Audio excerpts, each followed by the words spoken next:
Hello guys, here I am looking like the old wild man of Borneo yet again, and I think I need to change all that a little bit.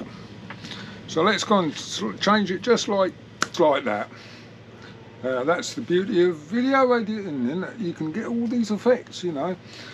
Right, I was trying to make a video for Friday just gone, and it didn't happen because I got waylaid by my van. Because my last video, where I was working on the 350 Bullet at Andy Tiernan's, I'd gone up there with my van because I had to take some stuff with me and I had to bring some different stuff back. So I went with my van, and at the end of it all, I was there till about 9 o'clock at night. Not just working on the bike, we were just talking about this, that and the other, chewing the cud like we do. Anyway, I set off, and I got within 1.5 miles of home, and the battery light came on. And another 300 yards, and I've lost the lights, I've lost the speedo, I've lost the rev counter, I've lost the dash lights, everything. And then the van just packed up, basically, just shut itself off. So I called the AA out and sat there for 2 hours waiting for them to turn up. And they got me back home. So that I've been waylaid with that. So the next day I got the van round a mate's house. He's got a car lift, and I got the van up on that. Had the front wheels off, and to get to the alternator, it's half a day to change the alternator. So I had an alternator in stock because this is my third Connect van, so I knew to keep a spare alternator in. So it's a Recon alternator. So I got that fitted, job done. But while I got it up in the air, I had all the front wheels off and checking everything, and oh, everything's bad in it. The track rod ends, the tie rods that go to the steering rack, they got wear in them. The ball joints got wear in them. The discs were rubbish, gone. The pads had gone. I put a wheel bearing in it. So I knew all this was coming because it was all told to me on the last MOT. So anyway, so I've been ordering parts for that and getting it all ready to do. And of course it's pouring down with rain now, so I haven't got anywhere dry to work on that. Everywhere I've got is full of bikes. So that's why the video didn't happen. But this video, I just want to talk about bikes and how they can become obsolete very quickly. When I was making the video about the best bike I ever owned, which was the Husqvarna Nuda, I was sort of reminiscing about it and doing the video and getting the pictures out and all the rest of it, and I started to think I'd quite like another one of them, you know. I bought mine in 2018 and I sold it in 2021, just before I started the channel. And I thought, yeah, it'd be nice to have another one of those, you know. So I looked on eBay, and there's nothing on there. And you can do a search on eBay to look at past sales. You put in what you were looking for, and it tells you when the last time one was sold. And a Nuda was last sold on eBay in 1.5 years ago. So I went on to howmanyareleft.com and put in Husqvarna Nuda, and there's 60 in the country, and 35 of them are sawned. So people have got them and they're not selling them. So I thought, well, I'll have to look further afield, I think. So I did a search on the net, and there's plenty for sale on the continent, in Belgium, Austria, Germany, Holland, Italy, all the EU countries. There's plenty for sale. They sold plenty out there. But whether you want to pay what they're asking for them is something else. I mean, the dearest one I could find on there was £13,000. And I thought, looked at the mileage, 36,000 kilometres, and I thought, yeah, you know, that's a lot of money for that. Anyway, so while I'm oohing and ahhing and I'm thinking about it, and I'm thinking, I wonder what the spares situation is like. I only ever needed one thing for my Nuda when I had mine, and that was a fuel rail, because it's fuel injected, and I broke it. And I ordered one from a firm in Holland. I'm sure they're in the Netherlands. And it turned up, and they'd got spares, but they were a bit sketchy then.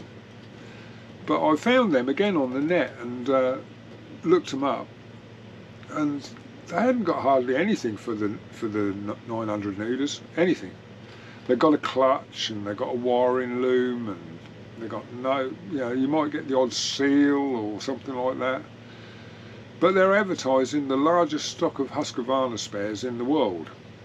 And I thought, and if they said, if we haven't got it, it can't be got. And I was starting to look at things, and I think, well, you know, every time I clicked on something on their parts diagrams, there was not available. Nothing for the engines at all. Oh, apart from rocker boxes. You can buy a pair of rocker boxes. So I thought, this isn't good.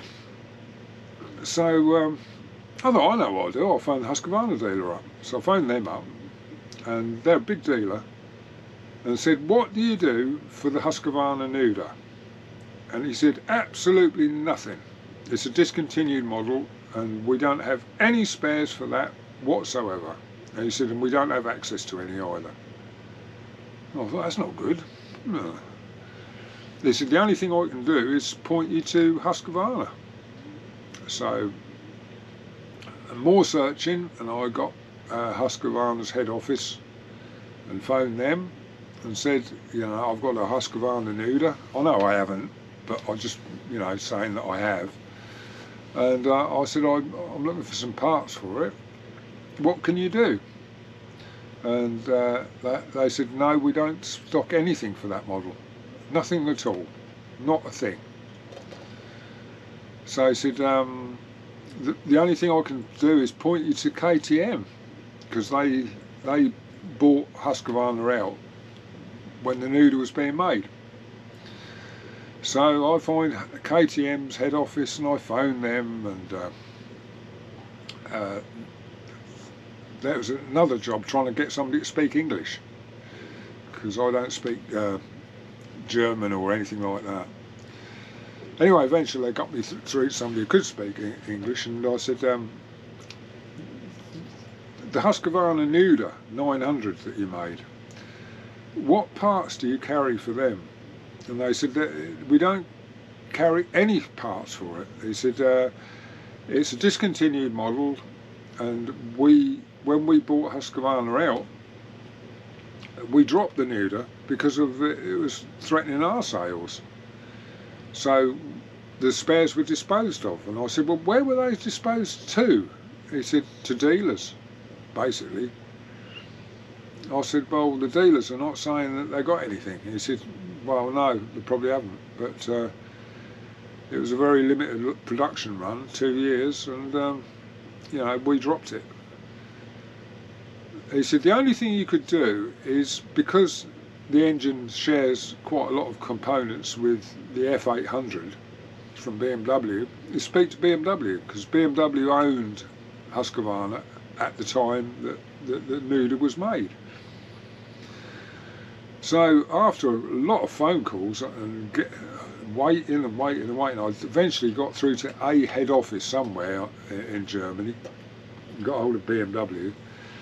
Same old problem, they don't speak English, and they'd keep finding people to speak English. Eventually they got me through. I was on the phone probably 3/4 of an hour before they could find somebody who could speak English. And I said, you know, the Husqvarna Nuda 900 was based on the F800 BMW. This guy said, yes. And I said, so do you do any spares for that engine? Yes, we still make the F800 model. I said, yes, I know you do. But do you do any Husqvarna Nuda spares, the ones that are particular for that engine? No, he said, we don't even have any drawings for that bike now. There's nothing on our system at all for that bike. And I thought, well, that's the end of it then, isn't it? I thought, so that Husqvarna don't do any spares. Rotax don't do any spares. Nobody does any spares, KTM or BMW. So I thought, why would you want to buy a bike that's obsolete? And it is completely and utterly obsolete now. There's nothing for them. So why would you want to spend all that money?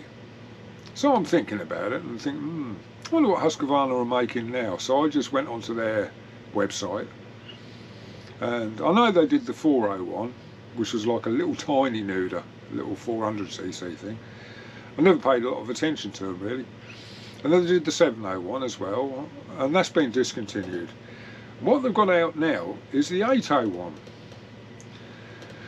Now the 801 is a twin cylinder, 799cc, so it's 100cc smaller than the Nuda, but it's still the same horsepower, 105 horsepower, a little bit less torque, because it's 100cc smaller.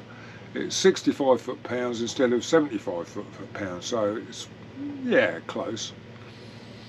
And I started to look at them and watch a few reviews about them and all the rest of it. And then my curiosity, I need to know all about them. If I'm after something, I need to know all about it. That's one of my downfalls, really. So I started to watch this and I started to watch that, and I started to get specs up, what it is. Then I found out, I thought it got a Rotax engine in it, a twin. It's got it's an odd crank spacing. It's a 280 something, not 270. But I thought, well, it's still very Nuda looking. It's definitely got that Husqvarna look to it. And then I found out where the engines are made. China. They're made by CF Moto. Now I don't know anything about them. I don't know anything about CF Moto. Just the fact that it's made in China just puts me off. And I'm sure that there's people that are watching this that have got bikes with Chinese engines in. Let me know in the comments what you think of them. You know, how many miles have you got out of it? Have you had any problems with it? But it's an interesting looking bike. It's as fast as a fast thing, the 801. Yeah, so that's another option, but they're about £8 grand. But that's less than some people are asking for a Nuda, and it is a current bike, and it has got 4 years warranty with it. And our local dealer's got got some in stock, so I might investigate, but I don't really need any more bikes, do I? I've got enough, really. But it's just something that's a bit more lively than anything I've got. And it's like an updated Nuda, really. It's got traction control, it's got sideways traction control, it's got quick shifter, all standard stuff. It's got modes, rain, sport, street. It's got fuel gauge. It's got everything you can think of. Everything. Depending on what spec you order, if you have the dynamic package, you can fine-tune all the traction control and anti-wheelie thing, and the height of your wheelies, whatever you want to do. You know, I mean, it's not in my realm. That isn't. But yeah, that is. This video really is just to show how quickly things can get obsolete, and you know, a bike with no parts available for it is a no-no really for me. Because what do you do if you buy a bike from the continent? It's probably done a few thousand kilometres. You've got to bring it over here, so there's going to be 20% VAT on the price you paid for it. Then there's 10% shipping costs, and then there's the hassle of trying to get it registered. That's another 55 quid just to do that with the DVLA. and if it goes bang, no parts for it. So what do? Break it up. It's a lot of money to spend out on something to break it up, isn't it? So I've gone off that idea. And not only that, I mean, the French people that have got the noodles, they don't speak English, they don't want to speak English, they don't want anything to do with. I did message a couple of people and they just don't even answer. If they find out you're in England, they don't want to know you, basically. So yeah, it's not a bike really to buy with no parts available for it. And that goes for any other model. But I mean, it's not, you know, I mean, like the old British bikes, I mean, there's always spares for them. There's people making stuff because there's a demand for it. There's loads of British bikes about. These new ones, I don't know, these new Husqvarnas, yeah, they've been out for a little while, not long, a year I suppose. But the little 401, which I've never paid any attention to, because it looks so small, they're 41 horsepower. And that's, you know, you get into the 40s, you're getting up to where the Interceptor 650s are. And I expect their engines are made in China as well. But and there was somebody who left a comment saying that they got a 401. Let me know how you get on with it. How you got on with it. Have you had any problems with it? How many miles have you done? Do you like it? You know, just let me know. I'm curious. I'd love to hear, you know, what your thoughts are of it. So, where are we with it all now? I'm waiting for a dry day to sort my van out, and there'll be more videos released this week. Keep you Royal Enfield fans happy. So, yeah. I'm going to have a cup of tea now and get over the shock of having all the hair and whiskers taken off. I think the anaesthetic is wearing off now, so I'll better have a cup of tea and sit down and yeah. So there'll be more videos coming, so don't worry about that. It's just that I've got, when I'm busy doing things, you know, there's always a catastrophe or something that needs urgent attention in that. I don't get the time to make videos, that's the problem, but I will make some videos for this week to keep you going, and yeah, so I'll see you on the next one, which will be this week, so look out for it. Don't go away.